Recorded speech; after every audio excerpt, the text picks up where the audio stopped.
Gallup did a new poll on marijuana legalization. This is one of those polls that I think they revisit every year. And you find a very clear trend, is probably the simplest way to put it. So take a look. Wow.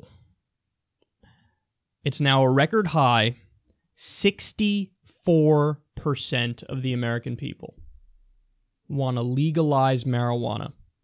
We're talking legalization for recreational use. 64%.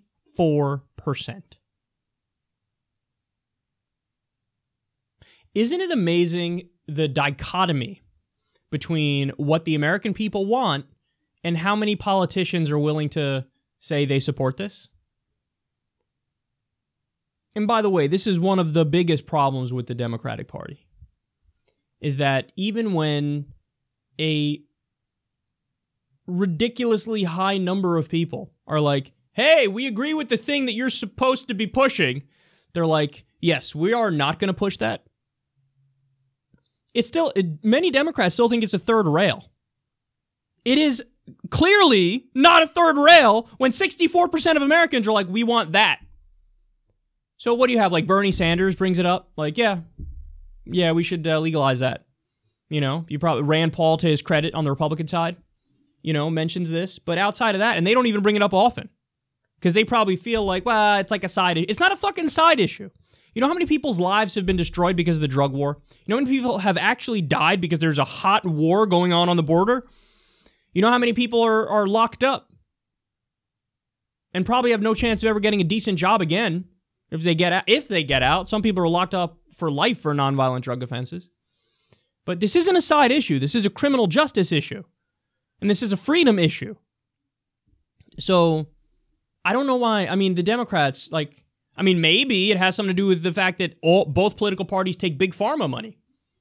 And big pharma doesn't want legal marijuana because they view it as their competition.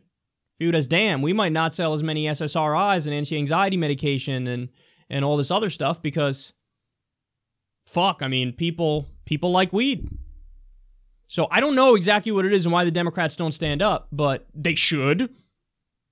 And what if politicians started unapologetically running on this platform?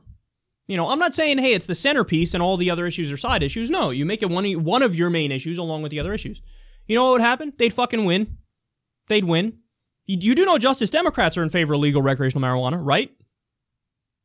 And this isn't me just, Justice Democrats, Justice Democrats, Justice Democrats. This isn't me to do a rah-rah for that, but it's me saying, why is this hard? It's not fucking hard. Can you not read a poll? Do you not know the upsides of legal marijuana?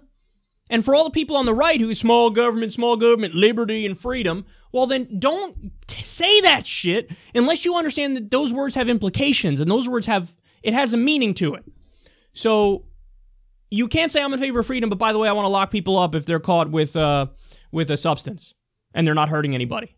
You can't, then you're not in favor of freedom, period. That's it. You're not in favor of it. You could say it as a fucking bumper sticker or slogan, but you're not in favor of it. You're just not. So 64% of people, hey, by the way, guess what? So 64% of Americans support it. Now we're at a point where it's even a majority of Republicans. 51% of Republicans now support legal recreational marijuana. And I haven't even mentioned the fiscal upsides. It is a multi-billion-dollar industry now. In Colorado, it's surpassed almost all other industries. It's one of the biggest industries in Colorado now. You want to talk about deficit reduction and tax revenue and funding education? That's another thing that some of these states have done, is they fund education with the taxes that they levy on the legal marijuana sales. I mean, the upsides are endless. The downsides are nearly non-existent. So wow, there's a slight uptick in the number of people who ingest too much of an edible, for example, and they go to the emergency room, and the people in the emergency room laugh at them, and, they basically, wait it out, and then they feel fine. Wow, the horror. You know how many people go to the emergency room now because of alcohol, which is a drug, by the way. and they actually die from alcohol poisoning. But nobody says, hey, we should try to ban alcohol again, because everybody goes, freedom, bitch. But with marijuana, when nobody dies, you still have people making that shitty argument. Oh, the slight uptick of people who ingested too much of an edible who might go to the emergency room and then be fine. Oh, the horror. Please. Okay. So there you have it, man. Americans are crystal clear. The American people, it's not even close. The American people aren't centrist. The American people aren't center left. The American people are populist left. The American people are Bernie Sanders.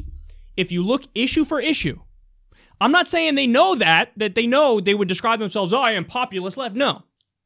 Because in fact, when you ask Americans, more of them actually say, I think I'm relatively conservative. But when you go issue for issue for policy issue, they're Bernie Sanders. They agree with Bernie Sanders on almost everything. So, including this. So, Democrats, wake up. There's a reason why he's the most popular politician in the country. And stop pretending like these issues, people aren't on your side. I mean, another one is universal background checks for gun purchases. I don't hear any Democrat talk about that anymore, almost at all. 93% of Americans are with you. Gee, you think it might help politically if you bring it up every now and then? No, of course not. They hand the framing over to the Republicans, and the Republicans, by the way, they're hilarious because they pretend like everybody agrees with them when they don't. Like, the Republicans argue for shit that's stupid, but they do it in a cocky way as like, yeah, I know everybody agrees with me on this. Yeah. And it's really dumb, but hey, you know what? That bravado, people sense the strength when the Republicans do their propaganda and their marketing, and there's something that's innately appealing and inherently appealing about the strength, even if they disagree with them on the issues. Whereas the Democrats are so mealy-mouthed, and they seemingly don't stand for anything, that people are like, ugh. When given the option between Republican and Republican light, that's the corporate Democrats, the American people pick Republicans. But when given Republican versus populist left, they go populist left. So let's give them that option, and let's stand up and fight for issues where people have strong opinions, but it's not even factored. It's not even taken into consideration.